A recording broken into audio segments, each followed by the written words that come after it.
Shut up and sit down.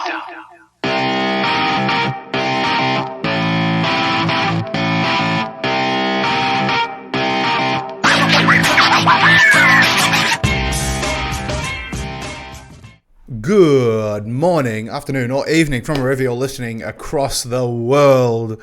Welcome to another episode of Just Ball Things. Looking fresh as ever is the J-Man, Jack Manuel, sporting the same hair as me. Stop copying me, mate. How are you? My hair, I've had hair this long for like 3 years. No, I don't think that's true. It's definitely true. Gonna need to fact check on that one. How are you, buddy? I am swell and good. That is good. You're Gwell. We've made a new one. Gwell. It's very bad. You're Gwell, especially given certain results overnight with Everton. Well done. Up the toffees. Up the toffees. Well done. My name is Nick Busing. As promised, ladies and gentlemen, we have a new background every week here on JBT. The throwback Seattle jersey of Kevin Durant that is laughably big, as you can see. It covers that entire frame. It is a big boy. It does not fit me anymore. But it's always good to have. I love these hardwood throwback jerseys. They are one of my faves. I've got the throwback Toronto jersey with the dinosaur, the purple. It's awesome. Yeah, so, you know, that's why you tune in to Just Ball Things, for the changing background.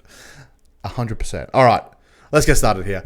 You can contact us right there at JBT, Nick, myself, and at the J-Man JBT. I have almost completely migrated to Twitter, so I will be, and have been, a little bit more active. So I'm definitely worth a follow now, if not just for pictures of my dog. We're also closely affiliated with OTG Basketball. They've got an awesome podcast network and YouTube network, which of course you're watching us on, where you can keep up to date with all things NBA. Make sure you give them a follow on Twitter as well at OTG Basketball. And if you're watching us on YouTube, hit that subscribe button to the OTG network. We are on Facebook, facebook.com/justballthings, so you can give us a like and a follow there, if that is your social of choice. And we are also... You can also hit us up through emails. So jbtpodcast@gmail.com. If you want to ask us anything, show us anything, DMs work as well. That's fine. All right, Jackie boy, let's get right into this with the Busing Manuel scale. For those of you who are new, that's my bed shirt, mate. That's what I sleep in. I sleep with JBT. I like For those of you who are new, this is a JBT created scale that sums up how likely things are to happen in the NBA. We scale it on alternative fact, Twitter fact, Wikipedia fact, or straight up fact. Jack, I think this one is... I think this one's going to be a fact. An alternative fact. Anthony Edwards' dunk is overshadowed by his poor rookie season. Jack, if I caught this, you definitely caught this. And if you're a fan of basketball, I don't know any way how you managed to miss this. But for all the beautiful people out there, we are going to play it. Oh, please. Where are we? Oh, let's unmute it. Let's unmute it. You know, let's get the full experience. All right, let's oh, that's the wrong button. Oh, Jack, they were lucky that wasn't turned over. Anthony Edwards, that time he does finish. God. Oh, boy. Absolutely murdered. Get this man to jail. Now, I saw a very distasteful joke on Twitter. I'm sure you might have seen it as well, Nick, about Yuta Watanabe, who is a Japanese man, Japanese-born player. And obviously... I know where this is going. I didn't American, say this. I will not put the two together. You and ladies and gentlemen at home listening and watching the podcast can do that yourselves. But Nick, the fun police were out in full force. There was the Nate Duncans. There was these analytics and nerds. There were nerds, Nick. Give me a Simpsons nerd thing. Find that book for me in a second. I don't know if you got some time. But I'll keep ranting about the nerds and analytics men and women on Twitter. Do you just not like fun? Do you not like highlights of basketball? This is the dunk of the season. This might be the best dunk since DeAndre Jordan on Brandon Knight. where Brandon Knight, did we hear from him since that, Doug? No, because he's dead. Brandon Knight is dead. Now, Yuta Watanabe, hopefully he's playing some games for the Raptors. He's a nice little defensive force out there. Not hitting many shots, but I like his energy out there for the Rap City. But in saying that, Anthony Edwards hasn't had the best rookie season. Yes, he's going to be ineffective, but those were the misgivings of him heading into the NBA anyway. Pre-draft and such. It's like, is he too much of a gunner? Is he more of an athlete than an NBA player? Does he have the passion for it? I like this kid, man. He's got a sick nickname. I don't know why people don't like the nickname Ant-Man. Yeah, it's Ant-Man's cool. Paul Rudd. Who doesn't love Paul Rudd, man? If you're getting affiliation with Paul Rudd, you have the best nickname of all time. His numbers have been inefficient. So what? As these moments that I think show you that he can be some semblance of a star. Yes, LaMelo Ball is great. Yes, Tyrese Halliburton is great. But neither of those guys can do what Anthony Edwards did. Not many players in the NBA could do what Anthony Edwards did. He's a special and rare talent.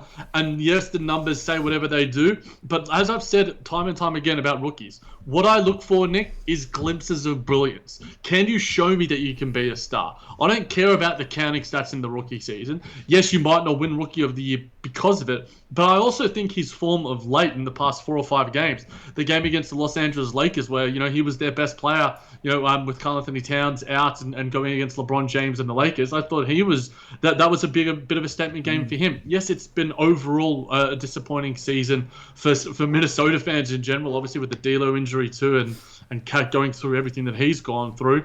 But I think Anthony Edwards can be a bright light. By game 72, I'm expecting him to have even more highlights, and I'm hoping he can turn into what we project him to be, because he's just a fun guy. He's a fun dude, and he provides us highlights. How can you not love it? And why do you look? It just seems to me that we should want these moments of joy and brilliance in an otherwise, bit of inconsistent and angry and, murky season. Let's relish these moments of joy and not compare them to counting stats of 39% from the field or whatever the heck it is. Nerds be nerds, Nick. Nerds be nerds, Jackie boy, 100%. The dunk was something special for sure. And I don't know why you just can't appreciate that for what it is, just appreciate the dunk for the dunk, don't pull it back. Just like, oh, well, that was 2.37 of the night. No, actually, no, Nick, funnily enough, I saw the scoreboard. If you watch the scoreboard, if you're lucky enough to watch it live, the scoreboard went up 4 points initially. So it was that good. They gave him 4 points, and it deserved 4 points. It was that insane. I think it's not too early to call that dunk of the year. I can't see many either. Well, obviously nothing so far, but nothing in the future is going to top that one. I mean, the guy is 6'4" and his head's almost hitting the rim, and just I think it's I can't pronounce it. Is it one? Watanabe. Thank you. I was struggling with that name all week. So now I feel like it's going to be one that goes down in history. Watanabe's face is really a good point as to why this dunk sort of exploded, because the poster is amazing. The dunk was great, but the poster is amazing because he's just scared. He's scared just like anyone else would be underneath Anthony Edwards in that situation. But, just despite that, enjoy the dunk for what it is. This is a highlight sport. Enjoy the highlight. I think in terms of Anthony Edwards, I think he's very much a product of his environment in that Minnesota is not a good one. Minnesota doesn't really scream to be a very nurturing place, a very, happy place, and very few rookies can make an impact on an organization in that way off the first year to make a culture shift. There's not many rookies that can do that. You generally have to have an instilled culture at the team to flourish. And yes, I often ask whether Lonzo Ball could have been a better player, whether Brandon Ingram could have been a better player, D'Lo could have been a better player if they had not been drafted by the Lakers, because I think the old Lakers system was exactly that, not a very nurturing system young guys. So I think anyone who had actually, and I hope to God I didn't pick Anthony Edwards for Rookie of the Year, because this would just be shooting myself in the face. I think it was naive to pick Anthony Edwards for Rookie of the Year, given where he's landed. I mean, this is why I've stopped picking the Knicks for their Rookies of the Year, because it just doesn't scream a nurturing place. And Minnesota is the same. So it's a shame. It is a shame to see him, go for 7 points and, how many minutes? 34 minutes last night, 38 minutes the night before with 8 points, and really bad plus minus numbers. So he's doesn't make a tremendous impact offensively, and is leaking as well defensively. But this could be the whole scheme of Minnesota that is actually making him look really bad. Long story short, I guess he's just a product of his environment, which is just sad, but enjoy these moments while they come. That's the moral. Just enjoy it when they come, and don't fucking nerd it up with your goddamn stats. This is coming from me, who lives on stats. Very true, Nick. You know what else I'm enjoying? I'm enjoying the Utah Jazz, Nicholas. And I'll put to you, Donovan Mitchell is Utah's most important player. Now, I'm going to have a lot of Rudy Gobert stands in my DMs after this one, giving me some screen assist stats. But what do you think, Nick? Screen assist stats? Fuck off. I mean, I'm not belittling the screen assist, but could a argument be made for Mike Conley? Is this probably not over Donovan Mitchell, but he has been equally as impactful, I would say. Maybe not as important. Obviously, Mitchell's doing, almost close to 25 points a game, and that is impact. Got some highlights, Nick? That's impact right there. Oh yeah, I do. Sorry, I was a bit distracted by the question. Caught up in the stats, you nerd. So I would say, it's hard. It's hard. There's a case to be made for Mike Conley, but it really is between Gobert, because Gobert's defense is just tremendous. His PER as well is higher than Donovan Mitchell, but to a point. Given that I think 15 is the bell curve, and they're both above that. So is Mike Conley. Respectively between Mitchell, Conley, and Gobert, they're rocking 19.4, 19.9, and 23 PERs. Which for three people on the same team is quite impressive. You know what? I'm gonna swerve. I'm gonna say Rudy Gobert is more impactful than Donovan Mitchell on this team right now. Which is, you tell me that at the start of the year, and that would just be crazy to me. But I think it all stems from the defense. Not only that, but Gobert's offense has improved, not by much, but he's also rebounding the ball a hell of a lot more. We've seen multiple 20 rebound games from Gobert, and overall, I just think he is a much better player. Whether that is reflected of the system in Utah being better, and it just sort of highlights the good things about Gobert, doesn't really matter, because the productivity on the court is what matters. And he's certainly improved in a lot of facets from previous seasons. So I'll say Rudy Gobert, but I want to hear the case for Mitchell. Look, I will give the case for Mitchell, because I think that he is. Now, while I agree with you right now, Rudy Gobert is, because he is the system of the Utah Jazz. And Mike Conley has, started to develop more of a chemistry with him that we didn't see in great spurts last season, especially in the pick and roll. Obviously, he's been injured a little bit, but he was back last night against the Clippers. Donovan Mitchell and Rudy Gobert have sorted their stuff out, and they're continuing to blossom as a tandem. But Nick, ultimately, when it matters, in the postseason, who is going to be your best player? Who is going to be your most important player? Your half-court shot maker that you're going to be relying on to score night after night against the best defenders in the half-court. Is Rudy Gobert doing that? No, he predicates on other. But is Rudy Gobert facilitating that? You mentioned the screen assists before. Oh, come on, Nick! No, because the lockdown defense that he provides can open up avenues offensively as well. there's a lot to be said about the defensive acumen of Rudy Gobert helping on the offensive end without actually doing anything offensively. There is something to be said there.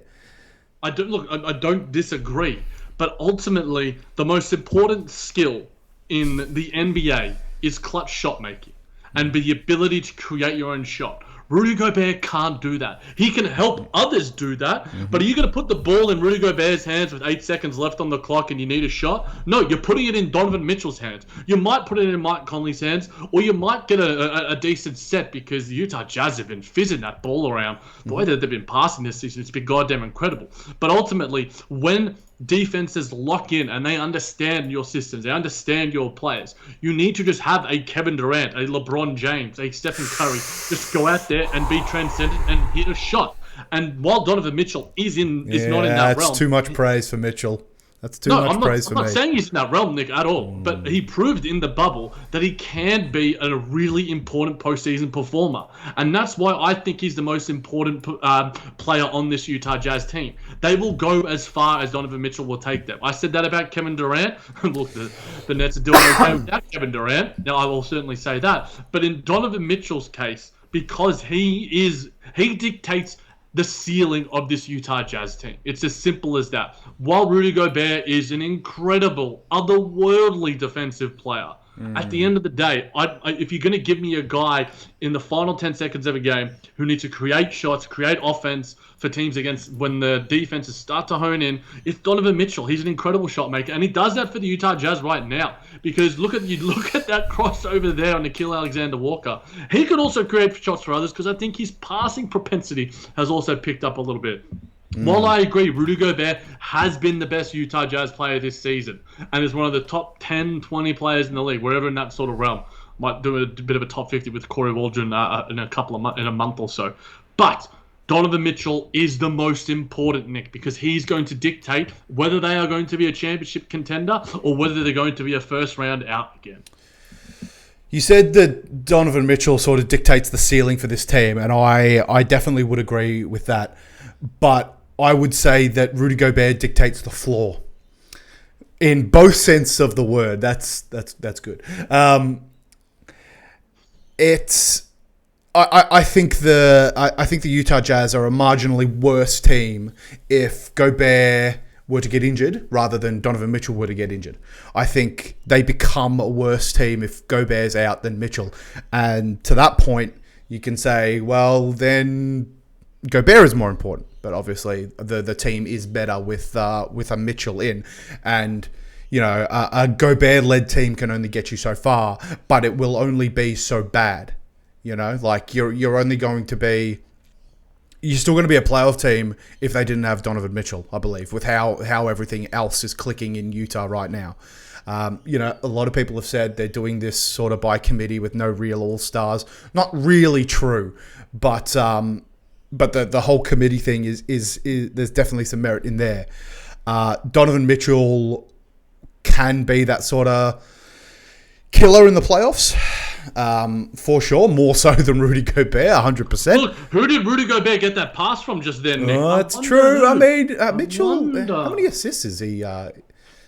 So that's an uptick. That's good. That's a good amount of assists. Yeah, I was trying to find on-off numbers for these guys just to sort of belabor the point, but I can't find the on-off ESPN, or was it ESPN or NBA? I can't remember. I'll have to get you to link it to me later. But that's regardless. That's where I fall. So, I think that the Utah Jazz will be worse off if, say, Gobert were to get injured rather than Mitchell were to get injured. I don't think that they. It depends on their first round matchup, but I think they're more likely to get bounced in the first round if Gobert is not there than if Mitchell is not there. And that might be a hot take, but then, that's Nick, what I feel. I probably agree with that. But then what happens in the Western Conference Finals against the Lakers? Well, the higher end is not going to be there for sure. Because, like you said, when you verse against the different quality of player, especially something like the Brooklyn Nets, if we're talking finals, who will just score. Rudy Gobert can do so much, but then not give you a whole lot on the offensive end. But maybe if Mitchell's...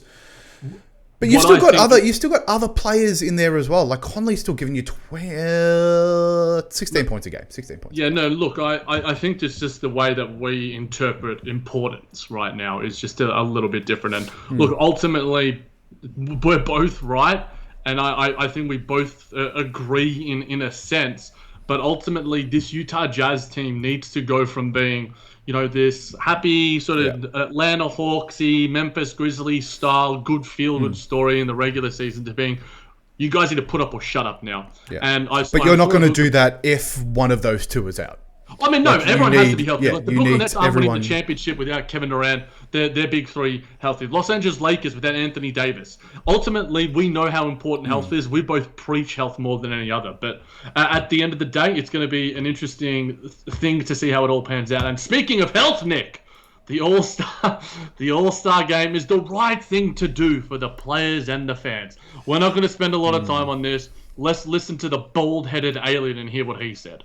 Adam Silver. Since we shut down, a little less than a year ago because of the pandemic, there were obviously those who thought we shouldn't play without fans, those who thought we shouldn't play in a bubble, those who thought we shouldn't restart the holiday season, those who thought we shouldn't be playing in a very serious way because of the social justice issues roiling this country. And so I certainly hear the other side of this issue here. And I'll just lastly say, it seems like no decisions during this pandemic come without uncertainty and come without risk. And this is yet another one of them, but it's my job to balance all those interests. And ultimately, it feels like the right thing to do to go forward. Since we shut down, the finger thing made that tax has... he's saying what he needs to say, doesn't he? He's saying what the public, I guess, want to hear. And I'm not saying that he's lying. I'm just saying that he's not telling the full truth.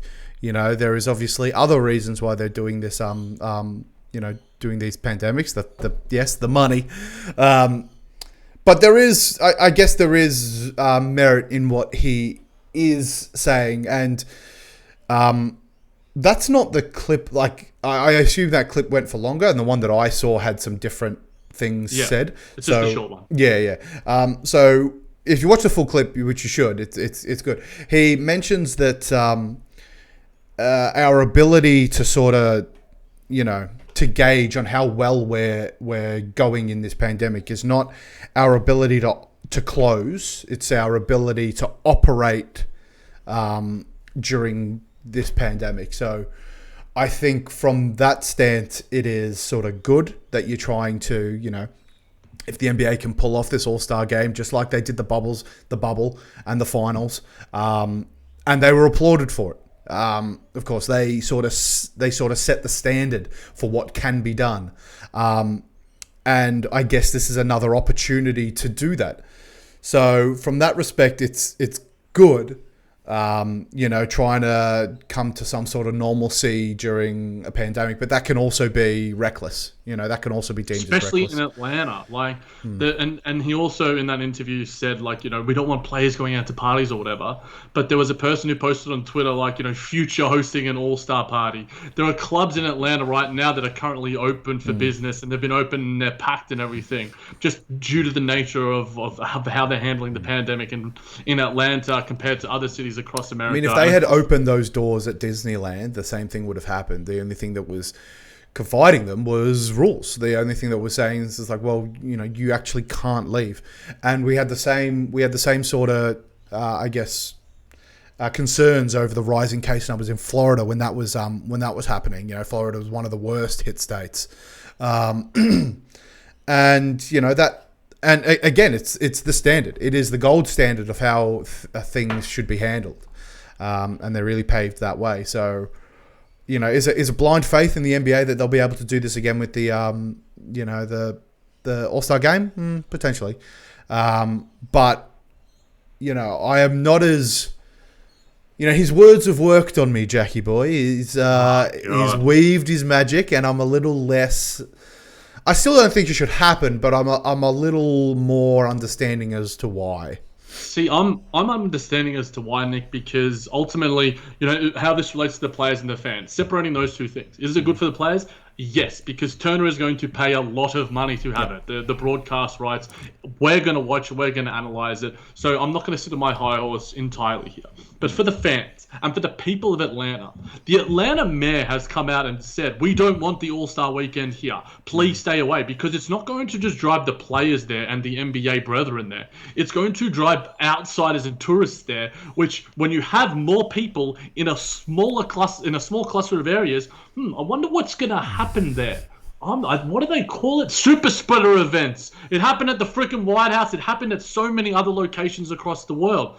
And I think that the NBA is gonna, I guarantee you, afterwards go, hey, look, there were no cases here. There were no NBA cases. No players got cases here. But how many extra cases did the people of Atlanta get? How many extra cases do the workers behind the scenes get? We never get those numbers, Nick, and that pisses me off, because ultimately, yes, we care about the NBA players probably more than the other layman's people, but they're humans too. Their rights and their well-being matters as much as anyone else. So that's the thing that pisses me off the most. And if Adam Silver was just like, actually hasn't come out and said, look, we need this money. This is good for the league. We want this money. We get an extra however that won't many be received well, though, I don't think. But it's honest, Nick. It's honest, and I think that ultimately we know that is the overriding reason. The players do as well, despite their misgivings, and basically every single player that has been asked about it doesn't want to go.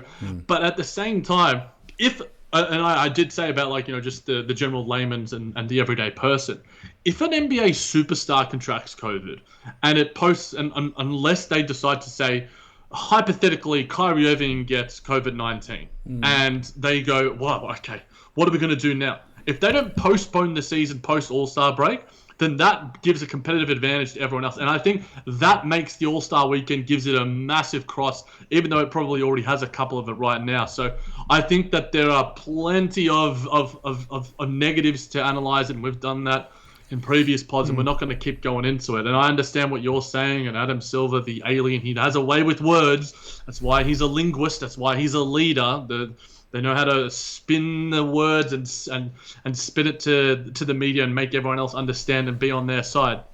While I think that it makes sense monetarily and as a product and in general, but it's the overarching effects that don't sit right with me, Nick, and I could speak on them for quite a while, but I don't know if you have anything else to add before we do get to some other NBA stuff. No, nothing more. Just well said. Very eloquent with your speak. I've swayed again. I'm the most persuasive. That's the word. Be careful, Nick. You're the easily persuaded type. Yes, I'm easily. And then Homer just Yes, I am the easily persuaded type. Just well said. We'll see how this goes. We're not going to know until it happens, and it could be a cascading failure. It could be a resounding success. Hopefully the latter. Fingers and toes crossed. Nick, let's listen to Draymond Green and have a bit of a chat about the disparity between NBA player trade requests and organizational trade requests. Jackie boy, this is a 3-minute clip. Are we playing the whole thing? Just let me know. Play as much as you feel, mate. You've got the control of the mics. You've got giving me creative license. This is bad. Absolutely good, sir. This is bad. All right. I would like to talk about something that's really bothering me, and it's the treatment of players in this league.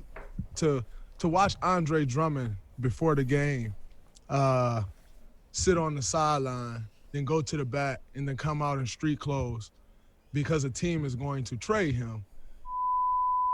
Because when James Harden asked for a trade and essentially dogged it, I don't think there was no surprise or there's no one's going to fight back that James was dogging it his last days in Houston.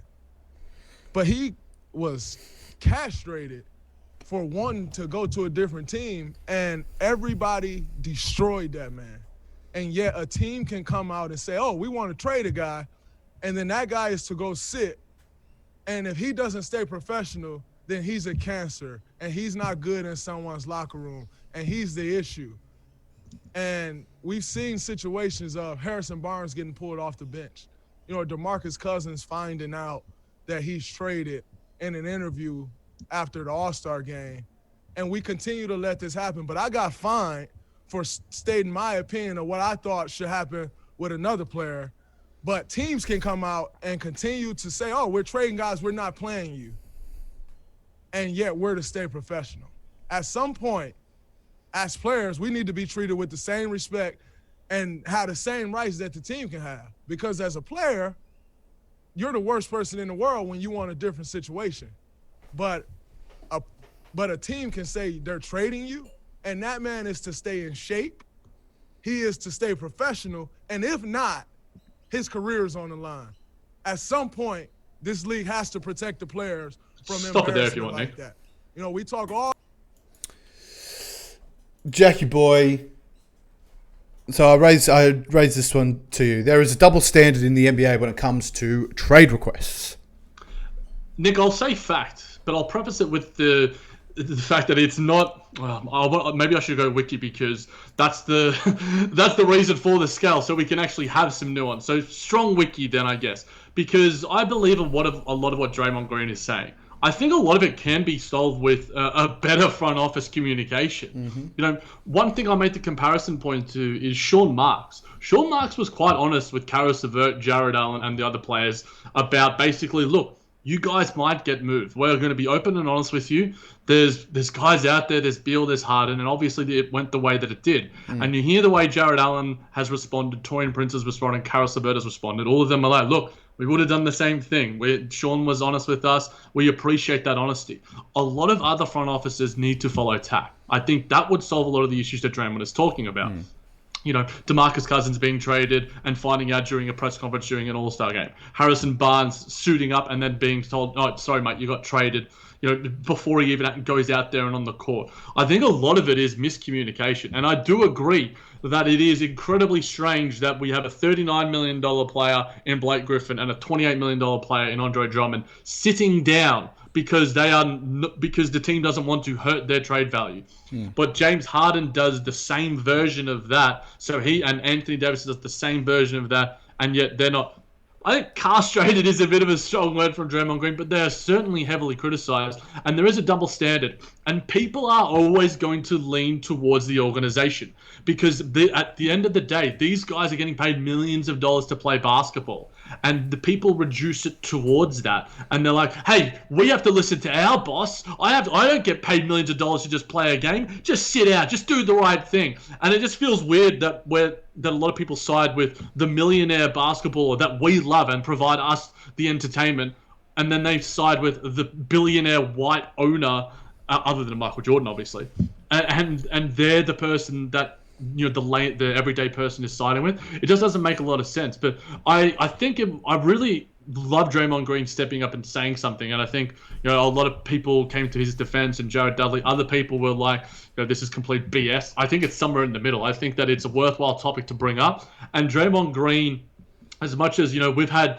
pretty fervent discussions about the man before about his on-court and off-the-court stuff, I just love what he brings to this league, and I'm hoping sooner rather than later, when he does retire, he gets into the NBA and TNT crew, because what he provides them is much better than what we've got from Shaq and Chuck lately. 100%. So yeah, Draymond Green brings up a salient point, though I do think that it's not totally all there. I think it can be solved with just better people in better leadership positions. Yeah, it's just like any business. You're going to have your shit bosses and your good bosses and your ones that sort of, value communication, and there's always this sort of political there's always a sort of political hierarchy in sort of business, and through maybe no fault of your own, you can be shafted and you can be seen as second rate. This doesn't just happen in the NBA. This happens all over the world. It happens in the company I work for example. Like it happens in other offices, and it's just it's almost just a sour part of business. This is just how it is. Obviously the guys who have the power have the power, but player empowerment is something that has been, I guess, rising over the past couple of years. With and it started with the whole Kevin Durant thing, and I think the hatred is led mostly by fans. I can't imagine that. I'm sure the front office isn't going to be too happy if I've requested a trade, whatever. They're not going to be too happy, but ultimately it hurts their brand to keep them there, and it hurts their team to keep them there. So they commence these trades anyway. I think the James Harden example that Draymond Green gave is a poor example because he didn't just ask for a trade request. He took, a million more steps and using Draymond Green's words, to quote, he's doing the same thing that an owner has done to Andre Drummond, which is not right. That's not what he has done. He didn't not play because he didn't want to hurt his trade value. He didn't want to play because he didn't want to work. That is why James Harden did not come back to the Rockets. And now that's a completely different situation. If for like how Anthony Davis, I guess, was treated, I guess, I think that was AD's choice to not play. He's like, well, if like I want to trade and I'm not going to play until I get traded. I feel like that was sort of more in line, and that to a point could be not hurting trade value. And the Pelicans handled that badly. The fans, who you can't expect the fans to be impartial, except if you're a Wizards fan. I feel like, Bradley Beal requests a trade. If were to request a trade, everyone would be like, yeah, it makes sense. All power to you, and that's how it should be. If Kevin Durant got castrated for moving to the Warriors, and yet I was a big fan of that move. Obviously, like, you got to do what's best for your career, and it's the same with anyone. If I've got very, very good mates that I work with, if they decided to leave the business to venture somewhere else, all power to them. That's fine. You got to look out for yourself. And the whole, switching companies, if you're an engineer, if you're a teacher, if you're, a doctor, it's the same theory. It's the same feeling, and it should be treated exactly the same as if you're a player. You move to a different team because you want to change. You either want to change in your career, you want to experience new things, or things at your current team you feel like you're stagnating. And when you get to that point in your career, and a lot of the time, it's the superstars that are the ones that decide to dictate that. It's James Harden, it's Anthony Davis, it's Kevin Durant, it's LeBron James. It's never Garrison Matthews. No, that's right. Poor Garrison Matthews. He gets shafted in this podcast. We love you, Garrison. We love you. He really does. That's why I keep bringing him up, because he's always the guy that you bring up. But look, I think it's a worthwhile discussion to have, and I don't think it's something that can be easily solved. I think ultimately if we as everyday people decide where we get to choose to work, and yes, obviously you have to do what your employer tells you. You have to abide by the rules and such. But ultimately, I think this movement and this player empowerment is something that is going to go down as a legacy thing for the modern basketball era. And a lot of that obviously is on LeBron James and the reason why we see it, and then probably why a lot of people hate LeBron James even more. But it's a discussion we could have for an entire podcast, Nick. But I do want to get to off topic, so I want to keep moving rapidly. All right. We got one more topic, and it's the best topic, because it's going to be Brooklyn Bits, and it's going to be a very sexy topic for ladies and gentlemen.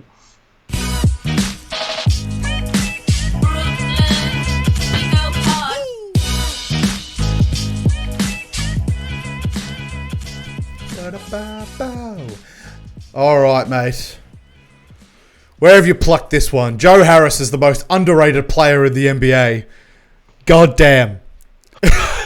I got this from Nets Daily, the SB Nation famous site for producing Brooklyn Nets content. The only better one is netsrepublic.com.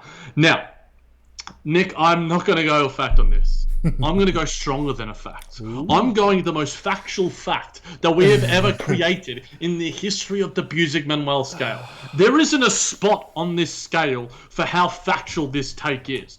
Joe Harris is averaging a 50-50 season from the field. He is leading the league in three-point percentage. There is not a better shooter in the league. He's hitting two-pointers aplenty. He's driving like a madman. He's playing pretty damn solid defense as well for those people who don't think he plays defense. He hits mid-range shots. He knows how to drive. There is not a better three-point shooter that I've ever seen. I'll always remember, Nick, the first game, one of the first ever Brooklyn Nets games that I went to. It's probably about 2017, 2018. Joe Harris wasn't even in the rotation yet. And I'm like, I walk up to the game, you see the pre-game shoot-arounds, you see the guys shooting a little bit. And I'm like, who's this guy? He's got some short hair, got a nice little beard going on. And he's just splashing things left, right, and center. The only thing getting wet, other than that net, was my pants. I'm like, what the hell's going on here? Joe Harris. And since that moment, in 2017, my love has been exponential for Joe Harris. It has been misguided. It has been subjective. And is he the most underrated player in the NBA? I think there's certainly a question for it. I certainly think there's an argument for it, for what he provides. He would have been, I said this in the Brooklyn Buzz, the other game against the Los Angeles Lakers. If Anthony Davis, obviously who still isn't healthy, Joe Harris would have been the second best player on that team. And he's our fourth best player. It's a bevy of riches that the Brooklyn Nets have to have a superstar role player, the best three-point shooter in the league, a guy who has grown into a goddamn marksman. He has like the seventh best, I think, three-point shooting percentage in the league and in league history overall. He is a goddamn marvel, physically, aesthetically, spiritually, basketball talents-wise. Underrated doesn't even cover it, Nick Busing. Maybe it's because I'm friends with you, Jackie Boyer, but I feel like Joe Harris is rated. I feel like people appreciate Joe Harris to the same vein that they appreciate Kyle Korver. All-time great shooter. And he's more than that, mate. He's more than that. Sure, but that's what he'll be. I mean, he might be able. He might hit 2 drives a game, Jack. But who cares? Because he's taking 6 3-pointers and hitting 50% of them.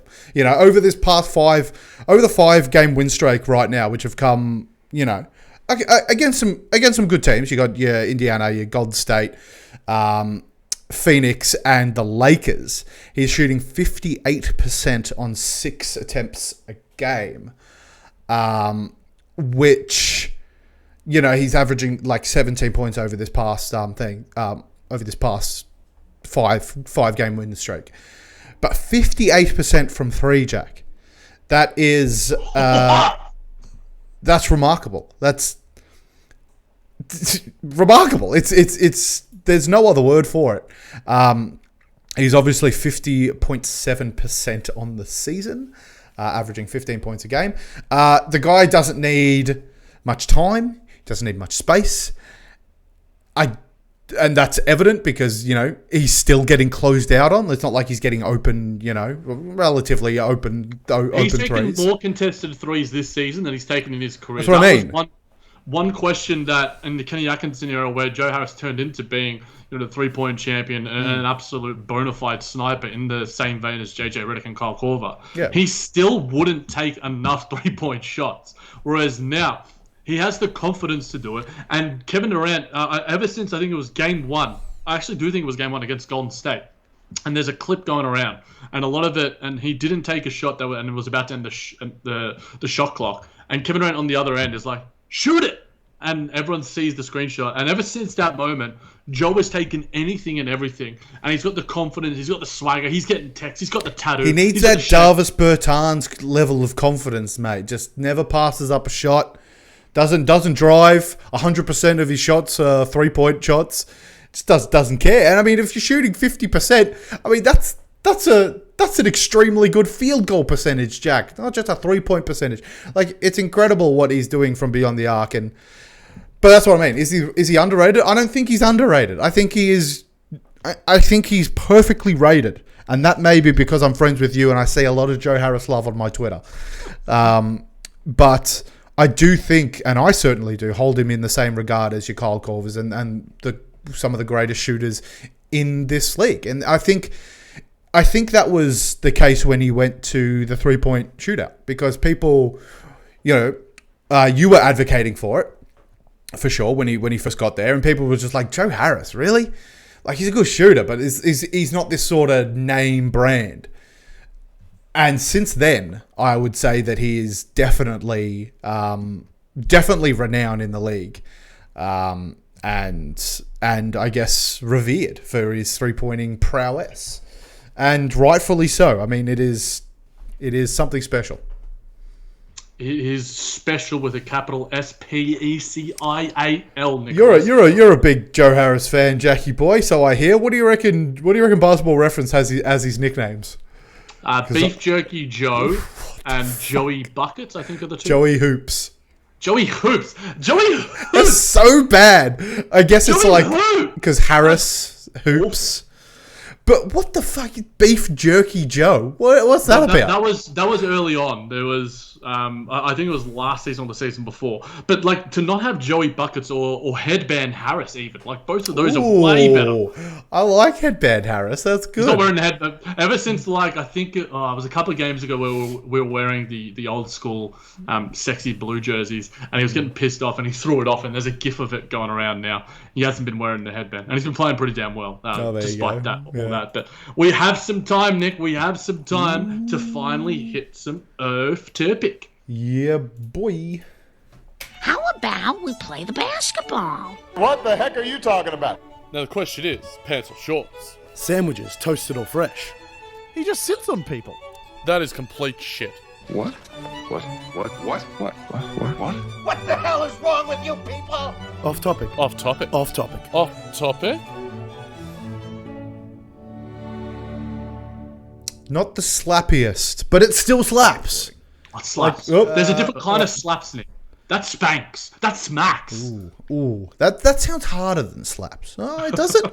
I don't know. Spanking, I guess that's. I mean, let's not get into that.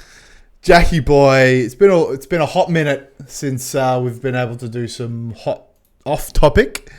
But Jackie boy, today we are ranking some movie franchises in light of both of us getting into WandaVision over the past week. Tremendous, Jackie boy. You're lagging behind a little bit. I watched them all in one day. Great series. Thanks for inviting me, Nick. You and Chaz were just watching it. I'm upstairs watching a freaking Made in Chelsea. We wouldn't want you to to give up your first love, which is shit reality TV show. Yeah, boy. But yeah, so it's a great series. If you have Disney Plus, I definitely recommend watching it. If you know someone with Disney Plus, you can get a little bit of a no, of course not. Yeah. Watch it with your friends with Disney Plus. That's very safely. And if you're in America, please don't leave your house. So we're ranking movie franchises.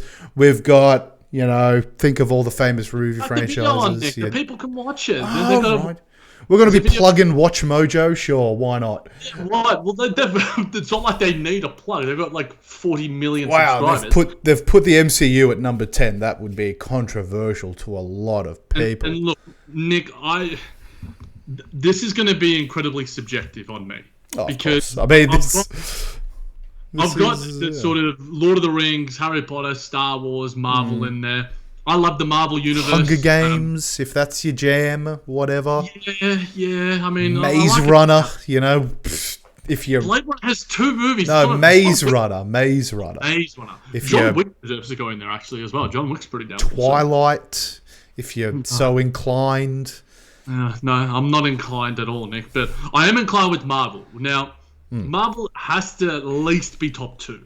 Now, the reason why it's not number 1 for me is because I just love the Harry Potter movies so damn much. I rewatched them. I've rewatched them consistently with my girlfriend. They're our favourite movies. I just love everything about them. Daniel Radcliffe, Emma Watson, Rupert Grint, and of course, R.I.P. Alan Rickman, who as Snape is just a goddamn goat. Now, I wouldn't have it. A lot of people would probably have the Fast and Furious franchise in there, which we're watching now. Love me a bit of Hobbs and Shaw action. I actually really enjoyed Hobbs and Shaw, partly because I just love Idris Elba, and he's just a goddamn sexy M-O-F-O. But yeah, Harry Potter's got to be number 1 for me, Nick. And I hate J.K. Rowling with a goddamn passion, but it doesn't mean I hate her world. and the stories that she created, they belong to the people that she created them for, and they are bigger than her and her transphobic and misguided views on the world and gender rights and everything else in between. And I think that I just love Harry Potter. I just love it. I don't know why. It's a little bit kiddie, but Harry Potter is goddamn amazing. Yeah, I sort of grew up with, obviously, as we all did around our generation, grew up with Harry Potter, and the books were great. The movies were, the movies were okay. Like, they're fine.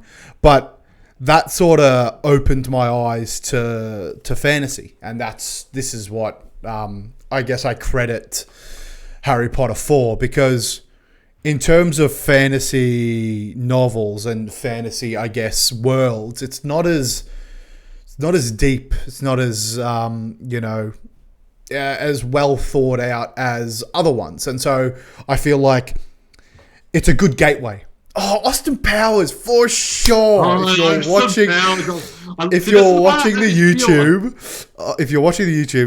we've got the Watch Mojo clip at the moment. Austin Powers, that's fantastic. I fucking love Austin Powers. Do you want to make you horny, baby? I love it. Oh man, it's so funny. We should watch Austin Powers soon. We watched it when we went to America. It was just so worth it. It was so good. Next off topic, sort of rank the Austin Powers. But in terms of going back to fantasy stuff, I feel like Harry Potter is a really good gateway fantasy series. So it's not it's not overly complex. It's not confusing, and it's still got very good themes, and it's sort of whimsical, and it's good. But as you said, it's quite kiddie, and I think it should fall into that vibe. And if you really sort of if that doesn't tickle your fantasy sort of itch, which it didn't for me, then Lord of the Rings, it should be is 100% on top of my list, because those three movies are just a ride, and the movies don't even touch half of the stuff that was in the books. And so if you really want that sort of fantasy itch, Lord of the Rings is the way to go. Game of Thrones, which isn't a film series, which I know we're talking about movie series, but that again will scratch all the fantasy itches that you need. In terms of, I guess, back to movie franchise, Marvel, like you said, it's got to be in top 2, top 3. Just the tapestry that they've woven over 20 something movies is just tremendous. Harry Potter will always have this sort of place in my head, but it's sort of somewhat removed. Like, I'm not in a rush to rewatch any of the Harry Potters, and they're easy to rewatch than Lord of the Rings, man. You got 3 hours to watch. I agree, but I can also watch Lord of the Rings in the background. Like, I can just have Lord of the Rings there, and the music. Oh man, the music is tremendous. The slight little humor you get in your first ones. Lord of the Rings is the greatest for me, and I can 100% rewatch it. That doesn't include the Hobbits. I will not include the Hobbit into those into that series. Fuck that. Star Wars as well would be up there, and this is just a very objective thing. I can see the bad in all the Star Wars films. I acknowledge it, but Jedis are fucking cool. And that's what I keep coming back to, because it's the dumbest thing. Like, there's so many inconsistencies, and there's so much bad stuff in the Star Wars sort of films. Yet, it's always the case of, this is just cool. It's just the fact that, like, the whole idea behind Star Wars is just cool. And it's the dumbest thing in the world.